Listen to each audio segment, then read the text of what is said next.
की रिसायकलिंग तर्फे माधुरी देवानंद पवार यांनी हा पुष्पगुच्छांचा रिसायकल मटेरियलपासून बनवलेला हा स्टॉल इथे आज बुलढाणेकरांच्या सेवेत रुजू झालेला आहे. आपण जेव्हा निसर्ग ओरबाडून फ्लॉवर पॉट म्हणा किंवा पुष्पगुच्छ करत असतो आणि त्याला प्लॅस्टिकसुद्धा जोडत असतो आणि प्लॅस्टिक हे सर्वात हानिकारक आहे आणि याच्यात मी आवर्जून म्हणेल की प्लॅस्टिकचा कमीत कमी उपयोग केला आहे आणि भविष्यात मी म्हणेल की प्लॅस्टिकचा उपयोगच करू नये ही पण एक सूचना करेल. तर याच्यात कोणकोणतं मटेरियल आपण वापरलेलं आहे? आपल्या भागामध्ये एक तुरीचं उत्पादन खूप मोठ्या प्रमाणात होतं आणि लहानपणापासून तेच पाहत आले की सुरुवातीला जेव्हा गॅस नव्हते तेव्हा ती उपयोगाची होतीच, कारण त्याच तुरीच्या खोडक्या जाळून तुमचं माझं अन्न शिजवलं जायचं. पण आज गॅस आले, सगळ्या गोष्टी झाल्यात. मग आत्ताच्या वेस्टेज ज्या खोडक्या आहेत तुरीच्या त्या शेतामध्ये जाळल्या जातात आणि मोठ्या प्रमाणात प्रदूषण होतं. मग ज्यावेळेला शिकत होते, लहानाची मोठी होत होत काही गोष्टी लक्षात आल्या. म्हटलं याचं काहीतरी करायचं आहे. हा विचार अगदी 2015-16ला माझ्या मनात आला. 16मध्ये प्लास्टिक बंदी होण्याच्या आधीसुद्धा मी पर्यावरणासाठी तेव्हा माझं काम चालू होतं. तेव्हा आम्ही काय करायचं तर मी महाविद्यालयीन जीवनामध्ये शिकत असताना जे वापर केलेल्या प्लास्टिकच्या पिशव्या होतात त्याला मी रिसायकल करायचे. त्याच्यापासून सुद्धा आम्ही सुंदर पुष्पगुच्छ बनवायचो. मग एक दिवस असंच झालं, माझ्या बहिणीला मका खूप आवडते. मग एक दिवस आईने मका घरी विकत आणली, मक्याची टकर बाजूला फेकली. म्हटलं आता काहीतरी जसं असं म्हणतात क्रिएटिव्ह माइंड ज्या लोकांचं असतं ते शांत बसू देत नाही, त्यातलीच मी एक आहे. मग ती टकर ज्या पद्धतीने मक्याचंच दिसतंय ना, हो सर्व मका आहे, हे सुद्धा मक्याचं आहे. सगळ्यात पहिल्यांदा हे फुल बनवलं होतं. म्हणजे असं झालं, आईने ती बाजूला टकर कचऱ्याच्या ह्याच्यामध्ये टाकली. आईला वाटलं याचा उपयोग नाही आणि मग मी ती उचलून आणली आणि जी पेनाची कांडी असते मागच्या बाजूची त्या कांडीला फुल गुंडाळलं आणि मग ते घरात सगळ्यांना आवडलं, छान बनवलं, ते पडून राहिलं. मग 15 दिवसानंतर माझं त्या फुलाकडे लक्ष गेलं. ते सुकलेलं होतं, पण सुकलेलं असताना ते एक सुंदर फुलामध्ये त्याचं रूपांतर झालं, जे तुम्हाला आज दिसतंय. हे जे सुकलेलं फुल आहे ते अतिशय गुलाबाच्या फुलासारखं दिसायला लागलं आणि मग माझ्यातली कल्पकता जागृत झाली की आपण याचं पुढे काहीतरी केलं पाहिजे. मग माझी एक मैत्रीण ती सुद्धा या ठिकाणी आले. मग ती सातत्याने यायची आणि म्हणायची की तू सगळ्यांसाठी काहीतरी करते, मग आमच्यासाठी काहीतरी कर. मग मैत्रीण म्हटल्यानंतर एक मलाही वाटायचं की आपण खरंच काहीतरी केलं पाहिजे, कारण प्रत्येक माणसाला एक आनंदाने जगण्याचा अधिकार आहे. मग तेव्हा मी सुरुवात केली की नाही काहीतरी करायचं आहे, विचार करायला लागले. मग एक दिवस याचा आम्ही पुष्पगुच्छ बनवायचं ठरवलं. जे एक फुल होतं, मग असे मकाचे गंज घरी विकत आणले, त्याच्यापासून फुलं बनवले आणि त्याच्यापासून एक सुंदर पुष्पगुच्छ या ठिकाणी तयार झाला. मग हळूहळू म्हटलं याला मार्केटला आणायचं आहे. अनेक महिला दिसत होत्या, अनेक ठिकाणी जात असताना एक प्रत्येक तीच गोष्ट लक्षात यायची की यांच्या हाताला काम असलं, यांच्याकडे 4 पैसे असले तर हे अत्याचार सहन करणार नाही, या कुणाला दबून राहणार नाही. कारण एक बाई तेव्हाच पुढे येऊन बोलू शकते जेव्हा तिच्या हातामध्ये 2 पैसे असतात. की 2 पैसे म्हणजे फक्त पैसे नाही तर तिची एक ताकद असते. मग ती ताकद बनायचा कुठेतरी विचार करायला लागले. पर्यावरणाचं तुम्हाला सांगितलंच की 2016 पासून मी या कार्यासाठी झपाटलेली आहे.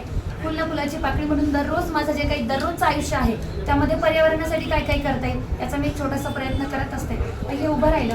आज आता तुमच्या लक्षात येते की तुम्ही सुद्धा मला सांगितलं प्लास्टिकचा वापर थोड्याफार का प्रमाणात हो, मी तो केलाय कारण पर्याय नव्हता सुरुवातीला. पण आता सुद्धा माझा त्याच्यावरती रिसर्च चालू आहे जो आपल्या भारतामध्ये पर्यावरणासाठी ज्या ज्या काही गोष्टी हानिकारक आहेत. आता मी तुम्हाला कचरा सांगितलं, मका सुद्धा मोठ्या प्रमाणात मक्याचं सवणं वगैरे या आपल्या बुलढाणा जिल्ह्यामध्येच एक होतं उत्पादन होतं आणि मग ती काही सगळी गुराढोरांना चारली जात नाही, कारण तेवढं गुरांसाठी ती वापरली जात नाही. थोड्या म्हणजे 100% असेल तर 30% गुरांसाठी आणि 70% ती जाळली जाते. मग कुठेतरी हे 70% सुद्धा एक चिमणी होऊन, जसं मी सांगितलं की आग विझवण्याचा प्रयत्न करते. फार मोठं यातनं संपादन होईल अशातला भाग नाही, पण मला सातत्यानं प्रयत्न करायचे आणि तोच प्रयत्नाचा भाग म्हणून एक सखी रिसायकलचं दालन उभं राहिलं. सखी म्हणजे मैत्रीण आणि रिसायकल म्हणजे पर्यावरणासाठी काहीतरी करण्याचा आमचा एक छोटासा प्रयत्न. म्हणून सखी रिसायकल्स एक छोटंसं नाव या प्रकल्पाला दिलं आणि या प्रकल्पाच्या माध्यमातून एक छोटंसं दालन या ठिकाणी उभं राहिलं. तुमचं जे सजेशन आहे एक प्लास्टिक वापर करायचा नाही, हे त्यातलं एक प्रात्यक्षिक आहे की आम्ही हा कपड्यापासून वापर केलेला एक पेपर आहे, पण ज्या क्वालिटीचा मला पाहिजे माझ्या बुकेने अजून सुंदर बनवणारा अजून तुम्हाला मिळाला नाही. त्याच्यावरती मी सुद्धा हा सुद्धा अतिशय सुंदर आहे, कपड्यापासून बनवलेला पेपर आहे की भारतामध्ये फक्त पर्यावरणाचं नुकसान करणाऱ्या जाळल्या जाणाऱ्याच गोष्टी नाही किंवा प्लास्टिकच नाही, तर आज इंडियामध्ये कपड्याचं डम्पिंग सुद्धा मोठ्या प्रमाणात वाढलंय. चायनावरून बरेच कपडे येतात, प्रत्येकाची आर्थिक परिस्थिती हळूहळू सुधारते आणि यामधनं मग आपण 200 रुपयाची साडी आहे, 200 रुपयाचा ड्रेस आहे सातत्याने विकत घेतो. मग त्या कपड्यांचा जुन्या म्हणजे आजी लुगड्याला तिकडं लावून वापरायची, पण आज ती तशी परिस्थिती कोणाची नाही.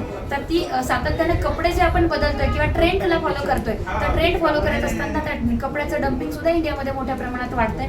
मग त्या कपड्याला सुद्धा रिसायकल करण्याचा एक माझा छोटासा एक प्रयत्न आहे, पण तो प्रयोग माझा अजून सक्सेसफुल झाला नाही. त्याच्यावरती मी काम करते, प्रयत्न माझे चालू आहेत. तर तो कपडा सुद्धा मी रिसायकल करायचा प्रयत्न करते. ज्या दिवशी ते वेल फर्निश कागद मी बनवेल, तो सुंदररित्या तो कागद येईल, त्यावेळेला माझा 100% पर्यावरणपूरक प्रोडक्ट असेल. आणि आता जे थोडंसं प्लास्टिक तुम्हाला या ठिकाणी दिसतंय, ते पुढच्या 6 महिन्यामध्ये मी प्रयत्न करते की ते नामशेष करण्याचा मी प्रयत्न करेन. फक्त तुमच्या सगळ्यांच्या आशीर्वादाने, भगवंताच्या कृपेने माझा तो प्रयोग सक्सेसफुल झाला पाहिजे.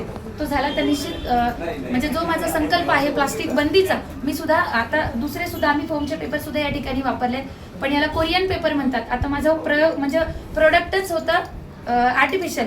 लोक म्हणायचे हे आर्टिफिशियल आहे. मला याला कल्पकता देत असताना सौंदर्य सुद्धा देणं गरजेचं होतं, कारण महिलांना उभं करत असताना माझा बुके सुद्धा विकला जाणं गरजेचं आहे.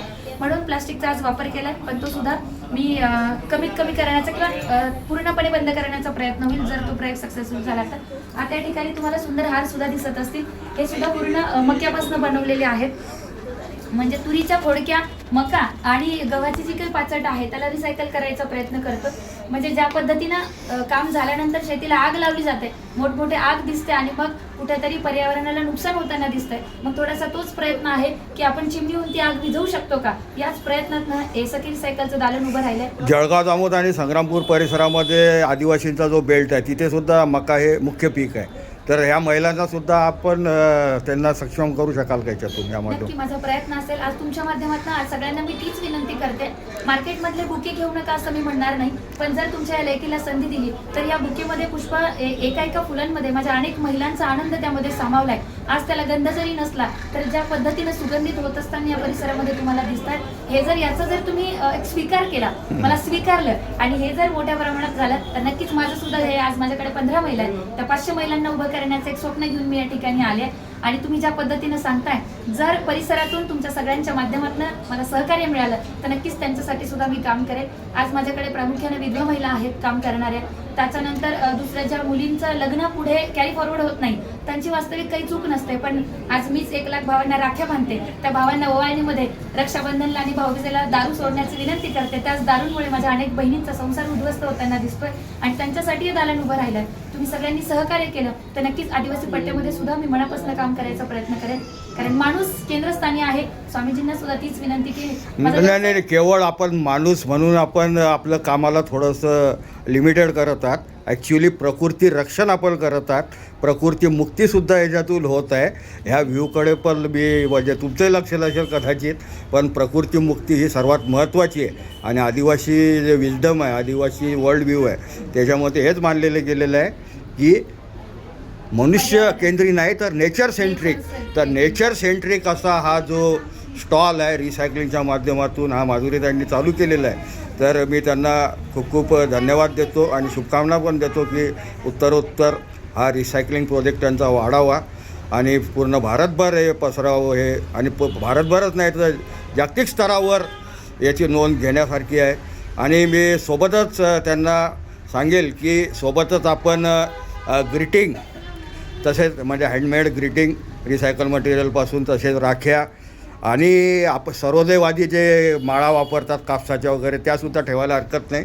आणि सोबतच एक पुस्तकाचा सेल्फ इथे काही जण जे ट्रेंडिंग पुस्तक आहे ते घेऊन जाऊ शकता वाढदिवसासाठी गिफ्ट म्हणून. सगळ्या गोष्टींचा मनापासून स्वीकार करते आणि सातत्याने प्रयत्न सुद्धा करेन, कारण तुम्ही ज्या पद्धतीनं पुस्तकांचं मला सजेशन दिलं, कारण अनेकांना सुद्धा गिफ्ट देत असताना मी तोच प्रयत्न करते की पुस्तक जर देता आलं, कारण माझ्या गुरूंनी मला पुस्तकच दिले, म्हणून आज काहीतरी 2 गोष्टी एक नजरेस पडतात आणि काहीतरी शिकण्याचा मी प्रयत्न करते, काम करण्याचा प्रयत्न करते. त्याच्या केंद्रमागे एक वाचन संस्कृती आहे. तीच वाचन संस्कृती टिकवण्यासाठी, जसं तुम्ही सांगितलं, माझ्या भागामध्ये रत्नापूर असेल, माळेगाव असेल, आदिवासी पट्टा आहे, त्या लेकरांच्या सक्षमीकरणासाठी त्यांना उत्तरोत्तर पुस्तकांचं मी वितरण करत असते.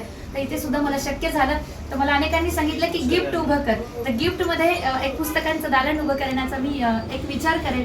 आणि जर मला तसं सहकार्य मिळालं तर हे प्रयत्न तुमच्या सगळ्यांच्या माध्यमातून, आशीर्वादातून पुढे जातील, अशीच एक या ठिकाणी आशावाद व्यक्त करते. बिलकुल. म्हणजे निसर्गाचं वाचन, निसर्गाला न ओरबडता निसर्गाचं वाचन आपण करायला हवं. आणि त्यासाठीच हा स्टॉलसुद्धा मदतगार आहे. आणि हे विविध जे आहेत कलाकृती आपण पाहाल. अतिशय क्रिएटिव्ह असे पुष्पगुच्छ इथे आहेत.